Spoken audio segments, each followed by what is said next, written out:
Hello, I'm Lucas. This is Bit of Lit, and we're talking about Paradise Lost, Book 9, which is the big one, where Adam and Eve finally fall and succumb to Satan's mischievous behavior. At this point, Raphael leaves, and Adam and Eve are by themselves, but Satan sneaks over the wall of the Garden of Eden, and he picks an animal that he thinks will be best for him to manipulate with, and he sees a snake, and he becomes a snake. And during this time, Adam and Eve are discussing their chores, essentially, what they're going to do for the day. And Adam wants to do things together, but Eve does not. She wants to do things separately, which Adam is very much against, which I feel like does not make Eve very happy. She feels like she's not being trusted. And, oh, no, it's not that I don't trust you to not fall for some kind of temptation. It's just that it's easier if you're by yourself. And anyway, he concedes and decides, okay, you can go by yourself. And Eve runs into a talking snake who makes all these wild claims about where he got his abilities. I was at first as other beasts that graze the trodden herb of abject thoughts and low, as was my food, nor aught but food discerned, or sex, and apprehended nothing high, till on a day roving the field, I chanced a goodly tree far distant to behold, loaden with fruit of fairest colors mixed, ruddy and gold. I nearer drew to gaze, when from the boughs a savory odor blown, grateful to appetite, more pleased my sense than smell of sweetest fennel, or the teats of ewe or goat dropping with milk at even, unsucked of lamb and kid that tend their play, to satisfy the sharp desire I had of tasting those fair apples. I resolved not to defer. Hunger and thirst at once, powerful persuaders, quickened at the scent of that alluring fruit, urged me so keen about the mossy trunk I wound me so. For high from ground the branches would require thy utmost reach, or Adam's. Round the tree all other beasts that saw with like desire, longing and envying stood, but could not reach, amid the tree now got, where plenty hung, tempting so nigh. To pluck and eat my fill I spared not, for such pleasure till that hour at feed or fountain never had I found.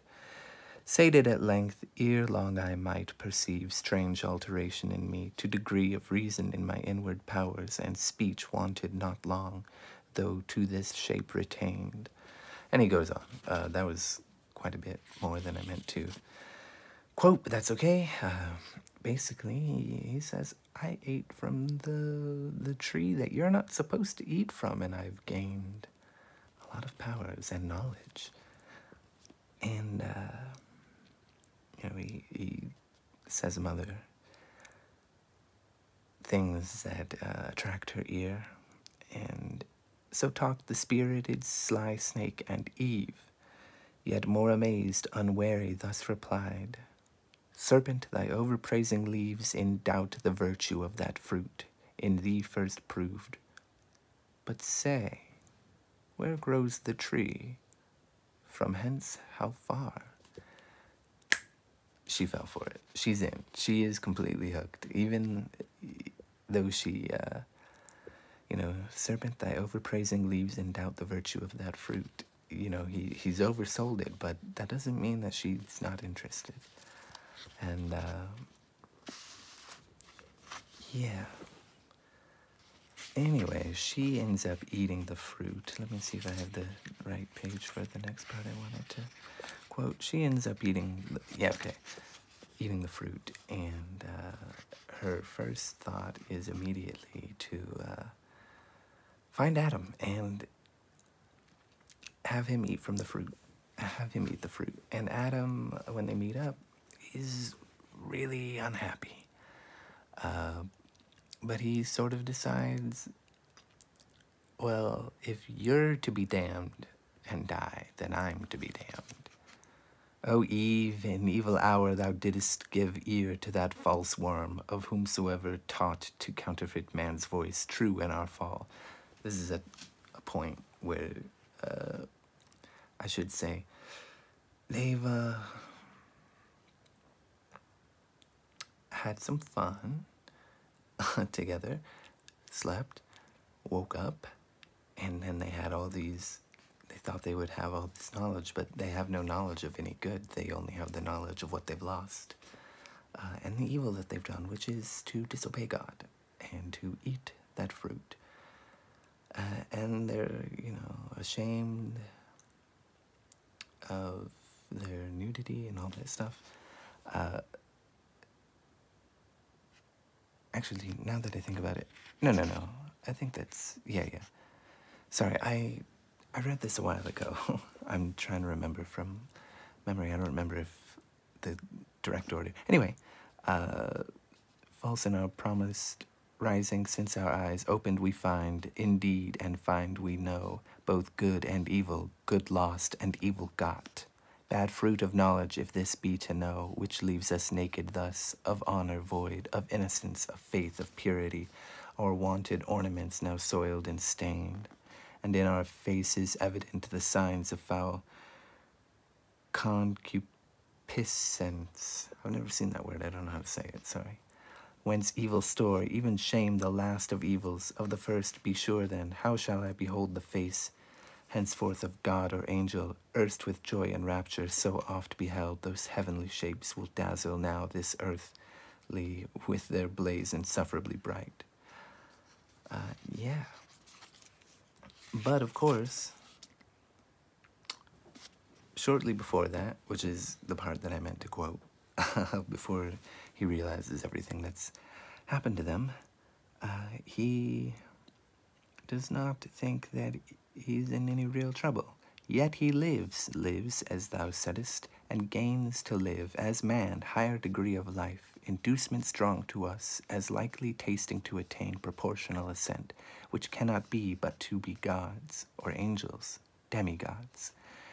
Nor can I think that God, creator wise, though threatening, will in earnest so destroy us his prime creatures, dignified so high, set over all his works, which in our fall for us created, needs with us must fail, dependent made. Adam shows the hubris of man in that he thinks God couldn't possibly destroy them, because everything that they have dominion over is dependent on them. And, you know, you would think that he would understand that God is all-powerful and omnipotent, but he does not.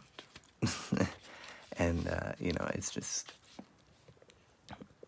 it's very funny that Adam doesn't really trust Eve by herself, and then when Eve convinces him to eat the fruit, or he convinces himself, really, oh, well, if you're damned, I should be damned too. He's curious too, just as curious. And then he decides, oh no, well, I mean, what is God gonna do, really? And then he realizes the horror of what he's done, of course, when they wake up. And then they start arguing and blaming each other for all their faults and who's to blame for this happening. Adam feels it's her because she ate from the fruit, and Eve, blames him. And it's interesting. I'm curious to know if you place blame on anybody. I mean, I suppose the one to blame is Satan, of course, but I don't think it's not that nobody's to blame. It's just that it's a situation where there's no point in placing blame on anyone because all parties are guilty for different reasons.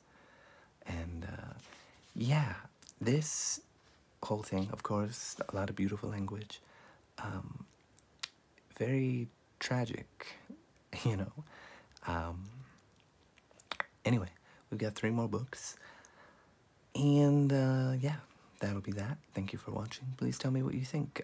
Who's to blame? Or is no one to blame? Or except Satan? Or is it just kind of everyone's to blame? What do you think? Thank you. Goodbye.